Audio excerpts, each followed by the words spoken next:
programang ito ay rated SPG. Striktong patnubay at gabay ng magulang ang kailangan. Maaaring may masiselang tema, lengguwahe, karahasan, sexual, horror o droga na hindi angkop sa mga...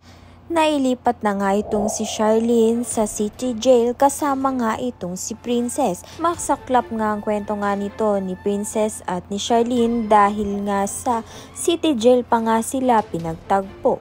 Ngunit dito na nga rin magsisimula ang pagtuklas nila sa katotohanan dahil nga ay magiging mas malapit nga itong si Charlene kay Princess at dito na nga malalaman ni Princess na si Charlene nga ang tunay niya ngang ina. At ito ngang pagkikita nga nila muli ay malalaman na nga ni Charlene kung sino nga ba talaga itong si Princess at maling-mali nga sa inaakala niya. Sa kabilang banda naman nga ito nga si Lailani ay patuloy pa rin ngang nagre-recover nga sa ospital at dito masasabi na nga niya kay Xavier na si Divina nga ang may pakana sa pagpaslang nga sa kanya at sa pagpapakulong nga dito kay Charlene. Ngunit sa pagdalaw nga nito ni Divina kay Lailani ay may gagawin na naman nga siyang masama.